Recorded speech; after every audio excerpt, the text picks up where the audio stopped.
আসসালামু আলাইকুম।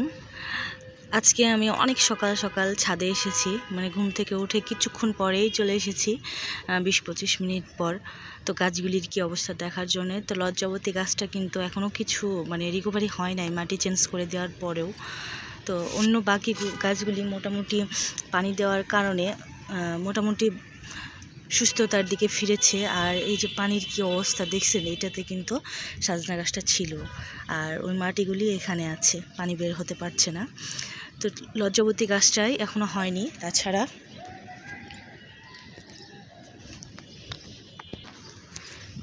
সাজনা গাছটার পাতাগুলি একটু মানে শক্ত হয়েছে, যে হয়তো বা বাঁচবে এরকম একটা সিচুয়েশানে এসেছে। আর হলুদ পাতাগুলি ঝরে যাচ্ছে, ঝরে যাক, সমস্যা নেই, যেহেতু আমি মানে মাটিতে খারাপ মাটি থেকে ভালো মাটিতে দিয়ে দিয়েছি। আশা করি গাছটা হতে পারে। তো আপনাদের অসংখ্য ধন্যবাদ আমার পাশে থাকার জন্যে। আমার গাছগুলি নষ্ট হয়ে যায়, আপনারা অনেক আমাকে সাপোর্ট করেছেন, মনে জোর জুগিয়েছেন। ভুট্টার গাছটা এটা নষ্ট হয়ে যাচ্ছিল, এটা এখনও বেঁকা আছে, ঠিক হয় নাই পুরোপুরি। তো মনে হচ্ছে ঠিক হয়ে যাবে, কারণ প্রচুর পরিমাণে আমরা মা ছেলে মিলে পানি দিয়েছিলাম, প্রচুর পরিমাণে। ভুট্টা পাবো কি জানি না, তবে মোটামুটি ঠিক হয়েছে। ড্রাগন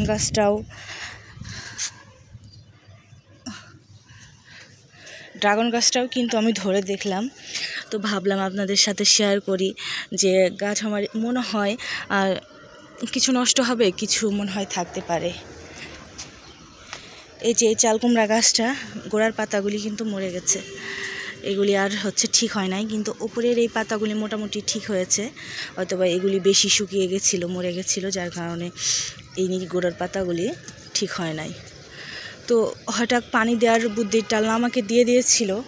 একমাত্র আল্লাহ সব পারে ঠিক করে দিতে, আল্লাহর উপরে ভরসা ছিল যথেষ্ট, যার কারণে কিন্তু আমাকে আল্লাহ এই বুদ্ধিটা দিয়ে দিয়েছে যে হয়তোবা পানি দিলে গাছ ঠিক হয়ে যাবে।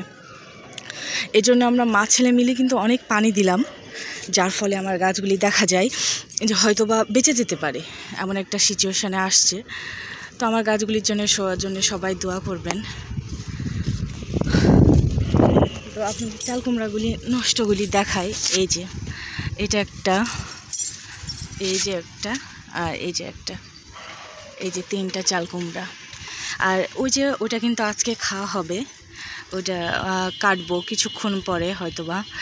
এখন আমি কিছু আনি নাই, আর কাটার ভুলে গেছি যে আমার চাল কুমড়া কাটতে হবে। এই যে, তাহলে আমার গাছে একসাথে কিন্তু 5টা চাল কুমড়া হচ্ছিল, আর ওই গাছে ছিল 3টা। তো সব কিছু দেখে এসব হিংসায়, পোশাকগুলি তো দেখছেনই কি সুন্দর, কত সুন্দর আমার গাছের সবজি ধরেছে হয় এতটুকু জায়গায়, অল্প কয়েকটা টব, কয়েক ধরনের যেটা করছি সেটাই হয়েছে। তো এসব হিংসায় বশীভূত হয়েই কিন্তু করে, অন্য কোনো কারণ নেই। তো এই যে এখানে আবার আজকে একটা পরাগায়ন আছে, হয়তো সকালবেলা না আসলে করতে পারতাম না। আর যেহেতু এখন সজনে গাছের কারণে মৌমাছি আসছে, জন্য একাই পরাগায়ন হয়ে যাচ্ছে। এটা পরাগায়ন হয়ে গেছে একাই। আর এই যে আমার লাউ গাছের অবস্থা দেখেন, কতটুক জায়গায় কিন্তু আমার গাছে লাউ ধরে গেছে। এই যে একটা, এখানে একটা, ওপাশে একটা। এগুলি কিন্তু 2-1 দিনের ভিতরই পরাগায়ন করতে হবে হয়তো বা কালকে। যদিও পুরুষ ফুল একটা আছে, এটা মনে হয় না হবে কালকে আজকেই ফুটে যাবে। তো এই যে এখানকার পুরুষ ফুলটি কিন্তু নাই, আপনাদের কালকে বলেছিলাম যে পুরুষ ফুল থাকে না। তো এই অবস্থা, পুরুষ ফুল এখানকার নাই। সবসময় আমি একটা কথা মাথায় রাখি যে রিজিকের মালিক আল্লাহ, আমার রিজিকে যদি থাকে তো আমি অবশ্যই পাবো, অবশ্যই হবে, আল্লাহ সেটা আমাকে অবশ্যই দিবে। এবার এত পুঁই শাক, এই যে সজনে, ছোট ছোট সজনে হয়েছে,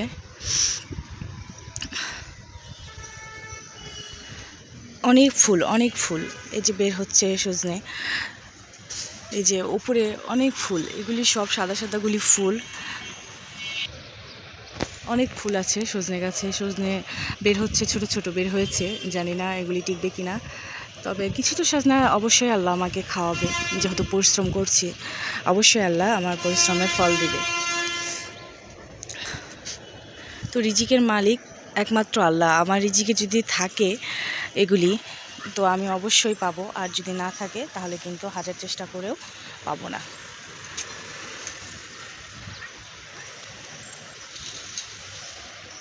তো এখন হচ্ছে যেহেতু আমি ছাদে চলে এসেছি সকালে, চাল কুমড়া কাটবো না, নিয়ে যেতে পারবো না জালি ছাড়া, কারণ চাল কুমড়ায় অনেক ধার থাকে। তো পরাগানটা করে ফেলি, আবার কিছুক্ষণ পরে এসে চাল কুমড়া কেটে নিয়ে যাব। এটা কিন্তু একদম খাওয়ার উপযুক্ত হয়ে গেছে, দেরি করলে বিচি বিচি হয়ে যাবে। তো পরাগান করি, যারা যারা পরাগান করতে জানেন না তারা প্লিজ হচ্ছে দেখে নেন একটু ভালো করে কিভাবে পরাগান করতে হয়। এই যে মৌমাছি পরাগায়নের কাজ করছে, আর সকালবেলা এই যে দেখেন রেণুগুলো কিন্তু তাজা থাকে। এটা হয়তো বা 7টার পর থেকে রেণুগুলি নষ্ট হয়ে যেতে শুরু করে। এর জন্য আপনারা চেষ্টা করবেন সকাল সকাল পরাগান করার। দেরি করলে কিন্তু হয়তো বা পরাগান করবেন, কিন্তু পরাগায়নের কোনো লাভ হবে না।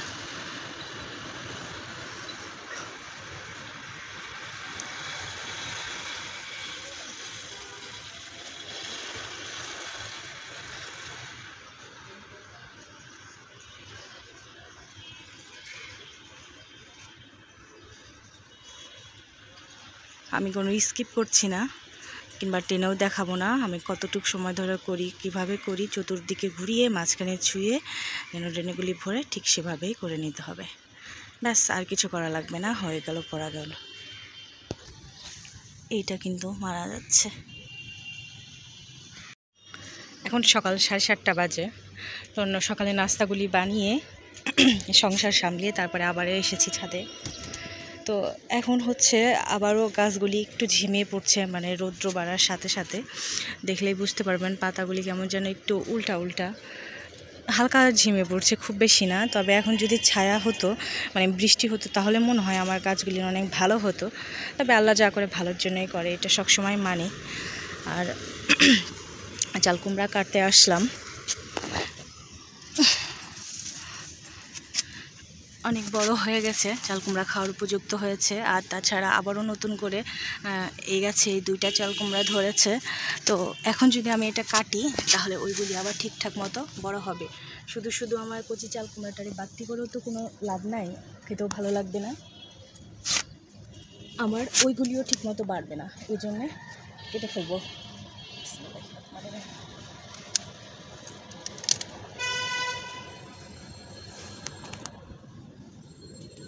এই যে একদম ফ্রেশ। বাবা, কাটাগুলি দিচ্ছে।